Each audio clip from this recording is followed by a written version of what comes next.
کہ کوئی طریقہ کسی سنت کا متبادل نہیں ہے،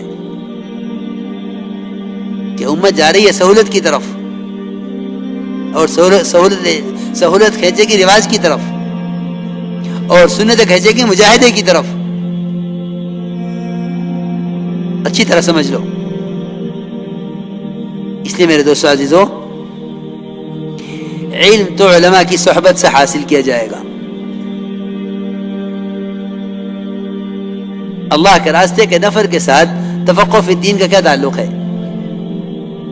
اللہ فرما رہے ہیں کہ یہ نکلیں اللہ کے راستے میں لیتفقہوا فی الدین، تاکہ دین کی سمجھ حاصل کریں. وَلِيُنذِرُوا قَوْمَهُمْ إِذَا رَجَعُوا إِلَيْهِمْ، اور واپس آ کر مقامی لوگوں کو ڈراویں. کیا بھائی، مقامی لوگوں کو ڈرانے کے لیے ان کے نکلنے کی کیا ضرورت تھی؟ یہ بغیر نکلے بھی مقامی لوگوں کو ڈرا سکتے تھے. یہ کیا ضروری ہے کہ پہلے یہ نکلیں، اللہ کے راستے میں نکلیں اور تفقہ فی الدین حاصل کریں، پھر جا کر مقامی لوگوں کو ڈراویں؟ اس کے نفر کی کیا ضرورت ہے؟ اللہ کے راستے کا نفر لازم ہے اور متعدی ہے. اس آیت کے اندر دونوں چیزیں اللہ نے بیان فرما دی ہیں کہ لازم بھی ہے، متعدی بھی ہے، اپنے لیے بھی ہے، دوسروں کے لیے بھی ہے. لیتفقہوا فی الدین لازم ہے، وَلِيُنذِرُوا قَوْمَهُمْ إِذَا رَجَعُوا إِلَيْهِمْ یہ متعدی ہے کہ اپنے لیے بھی نکلنا ہے اور دوسروں کے لیے بھی فائدہ ہے.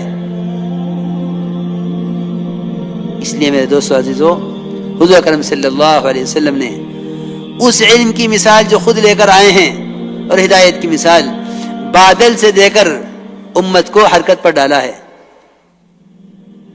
یہ نہیں فرمایا کہ علماء کنواں ہیں، جس کو علم حاصل کرنا ہو کنویں پر آوے. یہ فرمایا کہ علماء انبیاء کے وارث ہیں، اور میرے علم کی مثال بادل کی طرح ہے کہ بادل خود جاتا ہے زمینوں پر. 3 قسم زمین کے بیان فرمائیں. ایک زمین وہ جو پانی کو جذب کر لے اور درخت اور گھاس اگاوے. ایک زمین وہ جو پانی کو جمع کر لے، لوگ پیئیں اور پلاویں. ایک زمین وہ پانی سے برس کر بہہ جاوے کہ اس نے اس زمین سے کوئی فائدہ نہیں اٹھایا، اس زمین نے پانی سے کوئی فائدہ نہیں اٹھایا، لیکن بادل سب پر برس رہا ہے. میرے دوستو، بزرگو، عزیزو، اس طرح علم اور علماء کو حرکت میں رکھا تھا، کیونکہ علم امت کی امانت ہے. علم امت کی امانت ہے، اس امت تک پہنچانا ہے، اس امت تک پہنچانا ہے. جب بھی حضرت عمر رضی اللہ تعالی عنہ کسی کو بھیجنا چاہتے گورنر بنا کر ملک سے باہر، اصل مقصد ہوتا تھا دین کی تعلیم دینا اور ان کے جو مسائل ہوں ان کو بھی حل کر دینا. اور ایک صحابی نے تو انکار ہی کر دیا حضرت عمر کو کہ میں تو گورنر کے لیے جاؤں گا نہیں، ہاں اگر آپ مجھے دین کی تعلیم دینے کے لیے بھیجنا چاہتے ہیں تو میں ساری دنیا میں جانے کے لیے تیار ہوں، جہاں چاہے بھیج دو. اللہ کے نبی کی سنت سکھلانے کے لیے اور قرآن سکھلانے کے لیے اگر آپ مجھے بھیجیں تو میں جانے کے لیے تیار ہوں، لیکن گورنری کے لیے میں نہیں جاؤں گا. میرے دوستو عزیزو، اپنے علم کو لے کر حرکت میں آؤ. حضور اکرم صلی اللہ علیہ وسلم نے اپنے ہر صحابی کو معلم بنایا تھا، متحرک بنایا تھا. معلم بنایا تھا، متحرک بنایا تھا، اور مزاج یہ بنایا تھا کہ دیکھو علم امت کی امانت ہے، اسے امت تک بلا معاوضہ پہنچا دینا. علم امت کی امانت ہے، اسے امت تک بلا معاوضہ پہنچا دینا. کسی معاوضے کا مطالبہ نہیں کیا، بلکہ ابی بن کعب رضی اللہ تعالیٰ عنہ نے ایک بچے کو قرآن سکھلا دیا. اس کے باپ نے خوش ہو کر ایک کمان جو بہت عمدہ لچکدار لکڑی کی کمان تھی وہ پیش کی، اور بطور ہدیہ کے پیش کی ہے. پڑھانے پر کوئی معاملہ بھی نہیں ہوا تھا، بطور ہدیہ کے پیش کی ہے. عمر رضی اللہ تعالی جو ہے ابی بن کعب رضی اللہ تعالی عنہ نے وہ کمان اپنے ہاتھ میں لے کر آپ کی خدمت حاضر ہوئے. آپ نے فرمایا کہ ابی اتنی عمدہ کمان کہاں سے آئی ہے؟ عرض کیا میں نے فلاں کے بیٹے کو قرآن سکھلایا تھا، اس نے مجھے ہدیے میں دی ہے. آپ نے فرمایا کہ ابی اگر اس کو لے کے جہنم میں جانا چاہتے ہو تو لے لو، ورنہ واپس کر دو. حالانکہ ہدیے سے زیادہ پاکیزہ مال کوئی نہیں ہوتا. یہاں کوئی معاملہ نہیں ہوا تھا کہ آپ اس کو پڑھائیں گے آپ کو اور ہم آپ کو کمان ہدیے میں کمان دیں گے پڑھانے کے بدلے میں. کیونکہ جو چیز جو عمل کسی وظیفے کے ساتھ مربوط ہو جائے گا اس میں سے عمومیت ختم ہو جائے گی. ہر ایک کو معلم بنایا. آپ فرمایا بلغوا عنی ولو آیا، ایک آیت بھی تمہیں آتی ہو دوسروں کو پہنچا دو. یعنی صحابہ کرام حضور اکرم صلی اللہ علیہ وسلم کے حجرے میں جمع تھے. آپ نے ایک بات فرمائی، پھر یہ فرمایا کہ جو یہاں حاضر ہیں کمرے میں وہ باہر والے جو اندر نہیں آ سکے ان کو پہنچا دیں.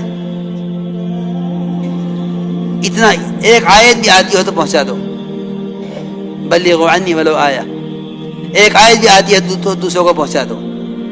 اس لیے میرے دوستو عزیزو، علم کو عام کرنے کے لیے اور امت سے جہالت کو ختم کرنے کے لیے حضور اکرم صلی اللہ علیہ وسلم نے اپنے صحابہ کرام کا مزاج یہ بنایا تھا کہ تم امت کو علم پہنچاؤ بلا معاوضہ. امت کو علم پہنچاؤ بلا معاوضہ. اللہ اکبر. حضور اکرم صلی اللہ علیہ وسلم نے آپ کے یہاں سیکھنے کے لیے آتے لوگ، آپ صلی اللہ علیہ وسلم طلباء کو اپنے ساتھ لے جاتے کھلانے کے لیے، صحابہ آنے والوں کو اپنے گھروں میں لے جاتے کھلانے کے لیے. اور اس سے بڑھ کر بات تو یہ ہے کہ آپ صلی اللہ علیہ وسلم کے جتنے طلباء تھے وہ خود لکڑیاں کاٹ کے لاتے جنگلوں سے، اور آپ اور انہیں بیچتے اور ان سے بکری خریدتے اور تازہ گوشت آپ صلی اللہ علیہ وسلم کی تمام ازواج مطہرات کے گھروں میں خود پہنچاتے.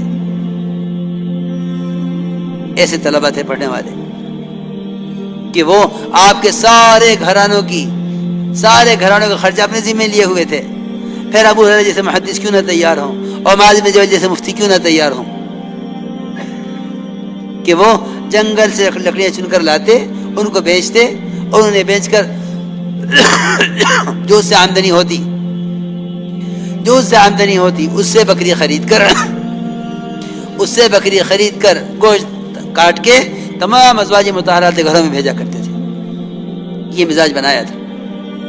اس لیے فرماتے تھے عمر رضی اللہ تعالی عنہ، اے قرآن سکھلانے والوں اور اے دین سکھلانے والوں، اس پر اجرت نہ لو ورنہ کمینے لوگ تم سے پہلے جنت میں داخل ہو جائیں گے.